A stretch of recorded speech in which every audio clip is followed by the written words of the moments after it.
Hello students, welcome to my YouTube channel. Today I will be covering a new subject that is managerial economics. आज जो हम ये video बनाएंगे that will be for BBA first semester students of Lucknow University. So I will be focusing on the curriculum decided by Lucknow University. As we all can see that the syllabus of Lucknow University is distributed into 4 units: Unit 1, Unit 2, Unit 3 and Unit 4. So in the first unit, these are the following contents that we are going to study one by one. Today, we are going to start with the meaning, nature and scope of a managerial economics. Before starting with the term of economics, the one thing that one must know about that is economics. अगर हमें managerial economics को start करना है या उसको पढ़ना होगा तो सबसे पहले हमें इकोनॉमिक्स वर्ड से बहुत ज़्यादा फैमिलियर होना पड़ेगा. So it says that the term economics has been derived from a Greek word oikonomia which means household. Economics is a social science. It is called social because it studies mankind of society. It deals with the aspects of human behavior. It is called science since it studies social problems from a scientific point of view. Overall, when we go this point of paragraph, we can say that economics is more of a social science. इसमें दो term हो गए, एक social हो गया और एक science हो गया. Why is it called social? Because it deals with human beings. Economics is not for machines, it is for human beings. Machines नहीं सोचते कि कितना प्रोड्यूस करना है, कितना क्या करना है, उनकी कॉस्टिंग कैसी है, क्या वो थक जाएंगे कुछ टाइम के पीरियड वगैरह वगैरह. ये सारे कॉन्सेप्ट्स किस पे अप्लाई होता है? ह्यूमन पे. That means economics is for the study of humans. And the other aspect is science. Why economics is called as science? Because we keep a rational approach. यहाँ पे हम कोई बेढंगा काम नहीं करते हैं. आप बिना सोचे समझे कोई काम करने जा रहे हो, हम ऐसा कोई भी कॉन्सेप्ट या अप्रोच लेकर के हम इसमें नहीं चलते हैं. So that all was economics all about. Now when we are talking about the definition of economics, economics की जो definition थी ये कोई all of sudden नहीं आ गई.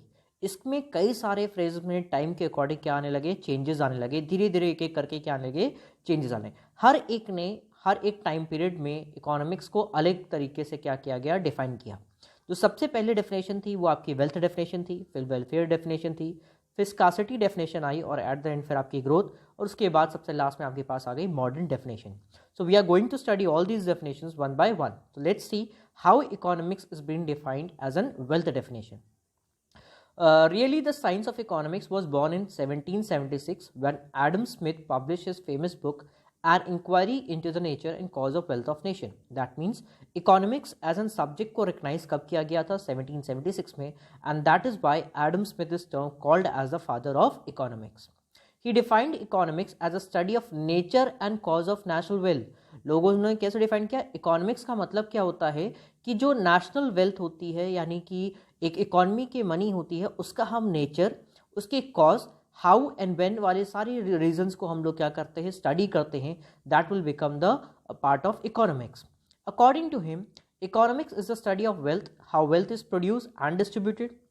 And in this definition he clearly called as economics as a wealth. तो उन्होंने ये डिफाइन किया कि हाँ, ये हमारी इकोनॉमिक्स क्या है, एक वेल्थ डेफिनेशन को बिलोंग कर रही है, या इकोनॉमिक्स हमारी वेल्थ एरिया सेक्टर को बिलोंग करती है. लेकिन लोगों ने इसको क्या करना स्टार्ट कर दिया, क्रिटिसाइज करना स्टार्ट कर दिया. ये कह करके पहली चीज़ उन्होंने बोला कि इसमें बहुत ज़्यादा फोकस किसके ऊपर आ रहा है, वेल्थ आ रहा है. देखा जाए इसकी पूरी मीनिंग कहाँ पे रिस्ट्रिक्ट कर जा रही है, that being restrict to wealth. Economics में क्या और कुछ नहीं आता. लोगों ने ये कह के इनको क्रिटिसाइज किया, क्या इकोनॉमिक्स सिर्फ पैसे को ही लेकर के है? There is no consider for human feelings, no mention of man's welfare. क्या आदमी का से भला होगा? क्या ये एक ऐसा सब्जेक्ट है, ह्यूमन वेलफेयर होगा कि नहीं होगा? And silent about the economic problems. Ultimately जो इकोनॉमिक प्रॉब्लम्स होती है, what, how and when to produce वाली, क्या उसके बारे में कुछ बात बोली गई या हाँ वो भी बात कोई नहीं बोली है. एंड हेंस इनका पूरा पूरा जो फोकस था वेल्थ डेफिनेशन पर, तो लोगों ने उसको क्रिटिसाइज कर दिया. ऑब्वियसली क्रिटिसाइज किया तो लोगों ने अपनी नई डेफिनेशन बताई. कुछ तो अगर गलत होगा तो उसका सही क्या होगा? तो वेलफेयर डेफिनेशन हमारे सामने आई. वो किसने लेकर आया? अल्फ्रेड मार्शल ने. It was Alfred Marshall who rescued the economics from the above criticisms by his classical work principles of economics publish in 1890. He shifted the emphasis from wealth to human welfare. यानी कि जो पहले focus था वो किस पे, पैसे पे था. Now in his definition he shifted from wealth to the human wealth. According to him, wealth is simply a means to end in all activities, the end being human welfare. इन्होंने कैसे define किया कि पैसा सिर्फ एक जरिया है जिसके थ्रू हम ह्यूमन वेलफेयर को क्या करेंगे, अचीव करेंगे। ये कोई एक मेन सोर्स या टारगेट नहीं है। ऑब्वियसली अगर देखा जाए बात तो सेंसिबल है। अगर हमने कहा कि भाई आपको कुछ चाहिए होगा, कोई एसेट चाहिए होगा, आप मैक्सिमम प्रोड्यूस करना चाह रहे हो, मार्केट में आप कवर करना चाह रहे हो, सेल्स करना चाहो, हर एक चीज़ के लिए क्या चाहिए होता है, पैसा चाहिए होता है। और उसी से अल्टीमेटली ह्यूमन वेलफेयर होता है। कैसे? एक एंटरप्रेन्योर अर्न करता है, लेबर को सैलरी मिलती है, आदमी को कैपिटल पे इंटरेस्ट मिलता है, लैंड को अपना रेंट मिलता है। तो ये सब घूम फिर के कहाँ से मिलता है? पैसे से। तो अल्फ्रेड मार्शल ने कहा कि जितनी भी चीज़ें होती हैं उसमें वेल्थ सिर्फ एक जरिया है, लेकिन अल्टीमेट जो टारगेट होता है वो कौन सा होता है? ह्यूमन वेलफेयर होता है। He added that economics is on the one side a study of the wealth and on the other one more important part of the study of man। यानी इन्होंने क्या क्या, इकोनॉमिक्स में दो पहलू हैं, एक study of man and the other is study of wealth. Marshall gave primary importance to man and secondary importance to wealth। Professor A.C. Pigou was also holding Marshall view। यानी कि A.C. Pigou और Alfred Marshall दोनों का रवैया या उनका जो view था वो एक ही था। This definition clarified the scope of economics and rescued economics from the grip of being called decimal science। क्योंकि ये जो हमारी साइंस है यहाँ पे वेल्थ वाली, क्योंकि लोग कह रहे थे ये तो पैसे से जुड़ी साइंस है, तो जब पैसा सारी लड़ाई झगड़े की जड़ होता है तो इसको हम एक अच्छी साइंस नहीं मानेंगे, इसको हम कौन सी साइंस मानेंगे? डिसिमल साइंस मानेंगे। लेकिन ये टैग किसने हटवा दिया था? अल्फ्रेड मार्शल ने अपना ये रिव्यू डिफाइन करके। ठीक है, now let's move to the other part. अच्छा, इसको भी इनका फोकस क्या था कि he gave importance to 4 fundamental characters of human existence. यानी कि इन्होंने पूरी डेफिनेशन में ये 4 इंपॉर्टेंट पॉइंट्स दिया था। सबसे पहला, अनलिमिटेड वांट्स। ह्यूमन का नेचर ऐसा होगा कि उसकी वांट्स कभी भी सेटिस्फाई नहीं हो सकती। Second point is scarcity of means, मतलब उसके पास कोई भी रिसोर्सेज होंगे वो हमेशा कम पड़ेंगे, वो कभी सरप्लस में नहीं आता। हम किसी की भी बात करें, आपके पास भी अगर पैसा है तो कितना पैसा है? बहुत लिमिटेड होगा। टाइम है तो भी आपके पास बहुत ज़्यादा ही नहीं होगा। हर एक चीज़ के आपके पास क्या होता है? लिमिटेड सप्लाई होगा। इसीलिए हम उसे क्या कहते हैं? स्कार्सिटी ऑफ मीन्स कहा जाता है। Third point is alternative use of scarce means. इसका क्या मतलब होता है कि आपके पास जो रिसोर्सेज है उसको हम कई तरीके से यूज़ कर सकते हैं। जैसे हमने कहा टाइम की बात कर रहे हैं, एक ऑप्शन क्या होता है? मैं टाइम पे, इस टाइम पे अगर आप लोग के साथ में वीडियो लेक्चर शेयर कर रहा हूँ, दैट मीन्स कि मैं आपके साथ में लाइव लेक्चर नहीं शेयर कर रहा हूँ। तो देयर इज एन ऑल्टरनेटिव कि हम दो काम एक साथ नहीं कर रहे। अगर मैं किसी पर्टिकुलर कॉलेज में पढ़ा रहा हूँ, दैट मीन मैं फिर किसी और दूसरे कॉलेज में नहीं पढ़ा सकता एक ही टाइम पे। तो ऐसे केस में I have to choose there is alternative. मेरे पास उस टाइम का क्या है? Alternative, either to go for the X college और to go for the Y college. Then the last point was he focused on economic problem. When wants are unlimited and means are scarce and have alternative use, the economic problem arises। कहने का मतलब ये होता है, अब actually में economic problem होती है जब आपकी इच्छाएं पूरी हो नहीं सकती, जो जरिया होता है वो कम होता है और हर एक जरिए को कई तरीके से होता है, तब सामने क्या आती है? इकोनॉमिक प्रॉब्लम्स आती हैं। यानी तब आपको सोचना पड़ता है कि हम करें तो करें क्या। देखा जाए जब आप लोग छोटे थे तब आपको डिसाइड नहीं करना पड़ रहा था, क्योंकि पापा मम्मी जहाँ पे आपको स्कूलिंग करा दे, जो भी स्कूल में आपको एडमिशन दिला दिया और आपने वहाँ पे एडमिशन ले लिया, आप अपना पढ़ाई कर रहे हो, आपको बहुत ज़्यादा सोचने की जरूरत नहीं पड़ती। लेकिन जैसे 12th आता है तब आपको डिसाइड करना पड़ता है, क्योंकि we have variety of options. आपके पास ऑल्टरनेटिव है that you can go for this particular course, क्या दूसरे कोर्स से जा सकते हैं, कि आप एक्स कॉलेज, वाई कॉलेज या जेड कॉलेज में जाएँ। अपनी क्वालिफिकेशन को ध्यान में रखते हुए आपके पास टाइम भी लिमिटेड है भाई। ऑब्वियसली एक साल अगर कहीं एनरोल्ड हो गए तो अगले साल कहीं और एनरोल्ड नहीं हो सकते हो, और प्लस मनी भी आपके पास लिमिटेड है, हर एक जगह फीस लगती है। तो ऐसे केस में there is a problem of deciding whether to go और not and where to go. तो ऐसी सिचुएशन को हम लोग क्या कहते हैं? इकोनॉमिक प्रॉब्लम कहा जाता है। Now let's moving to the scarcity definition.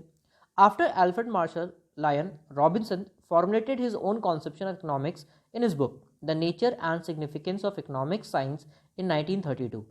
According to him, economics is a science which studies human behavior as a relationship between n and scarce means which have alternative uses। यानी एक तरीके से ये Alfred Marshall वाली definition से ही क्या कर रहे थे? सेटिस्फाई कर रहे थे, और उन्होंने कंबाइन कर दिया। क्या करें? कई सारे फैक्टर्स को कंबाइन कर दिया कि इट स्टडीज ह्यूमन बिहेवियर, यानी इंसानों को स्टडी करता है। ये एक रिलेशनशिप करता है उनके अनलिमिटेड बॉन्ड्स के और स्केयर यूजेस को, जिसके ऑल्टरनेटिव यूजेस होते हैं। That's all what scarcity definition was set by Lionel Robbins. Now, when we are talking about the modern definition, the credit for revolutioning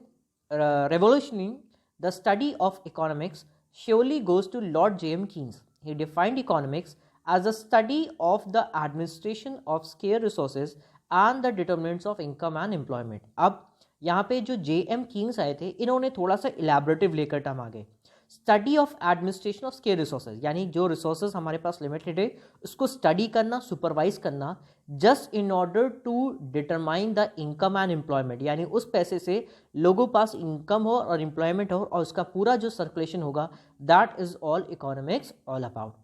तो इस तरीके से आप नोटिस कर सकते हो कि हमारी इकोनॉमिक्स की डेफिनेशन कितने टाइम पीरियड में कई बार चेंज हुई है, कई बार अपग्रेड हुई है, and then finally we got the definition of economics. तो ये आपकी ग्रोथ डेफिनेशन, मॉडर्न डेफिनेशन भी हमारी कौन सी कैटेगरी में आती है, ग्रोथ डेफिनेशन में आती है। Professor Samuelson recently gave a definition based on growth aspect which is known as growth definition. Economics is the study of how people and society end up choosing with or without the use of money to employ scarce productive resources that could have alternative uses to produce various commodities and distribute them for consumption now or in future among various person or groups in the society। अब आप देखोगे बहुत ही lengthy definition हो गई, लेकिन अगर आप इसका मीनिंग निकालोगे तो सिंपल सा कह रहा है कि एक पीपल या सोसाइटी, दैट मीन्स एक इंडिविजुअल हो या एक ग्रुप हो, पैसे के या बिना पैसे के ऑल्टरनेटिव यूजेस का जैसे यूज करता है अपने कंजम्पशन के लिए, चाहे वो आज की बात हो चाहे वो फ्यूचर की बात हो, that is all economics all about. Economic analysis analyses the cost and the benefits of improving pattern of resources use. Main feature of growth definition is that it is applicable even in barter economy. The inclusion of time element makes the scope of economics dynamic and it is an improvement in scarcity definition। तो इस तरह से थोड़े बहुत changes इसमें develop होकर के आए, क्योंकि यहाँ पे हमने टाइम एस्पेक्ट को भी रेफर किया था, सिर्फ करंट नीड्स की बात नहीं की थी, हमने फ्यूचर की नीड्स को भी बाद में कंसिडर किया गया था। तो इस तरीके से at the end we got the final definition of economics. Economics is the study of how individuals and society choose to use the scarce resources that nature and previous generation have provided. Economics is the study of how scarce resources are allocated among conflicting demands. That means क्या होगा है कि आप कैसे अपने resources को choose करते हो among the various demands। हो सकता है कि लेटर से आपके पास पार्टी में मम्मी पापा ने लेटर से कि आपको 100 रुपीज़ दी है। Now you have to decide कि whether you are going to use that money, आप उसे फूडिंग में करना चाह रहे हो या मूविंग करना चाह रहे हो। तो you have there is a conflictive demand, आपको रिक्वायरमेंट तो दोनों की है, लेकिन there is a conflict between कि आप जिसको प्रायोरिटी देगा, अपने पास लिमिटेड रिसोर्सेज हैं, पैसा कम है, तो आपको उसमें एडजस्टमेंट करना पड़ेगा and you need to study. That is all economics all about. Now when we distribute the scope of economics, that is been distributed in 2 parts. जो इकोनॉमिक्स है वो हमारी 2 पार्ट्स में बटी हुई है। The first part is the micro economics and the other part is the macro economics. Microeconomics is the branch of economics that examines the functioning of individual industries and the behavior of individual decision making. That means microeconomics पूरी तरह से study करती है किसको, एक individual को, एक individual firm को, एक इंडिविजुअल हाउस होल्ड को या एक इंडिविजुअल की इनकम को। Whereas macroeconomics is the aggregate of income, output, employment. That means अगर एक की बात करें तो क्या बन जाता है माइक्रो इकोनॉमिक्स, जब हम मल्टीपल की बात करते हैं तो क्या बन जाता है एग्रीगेट ऑफ इकोनॉमिक्स, यानी कि वो क्या बन जाता है macroeconomics. That's all. I am pretty much sure कि I am able to clear the concept of economics. मैंने कोशिश की है आप लोग के साथ में कि मैं इकोनॉमिक्स के पूरे पॉइंट को मैंने कवर कर लिया है। Now in the next lecture we are going to talk about managerial economics. Thank you students, have a good day.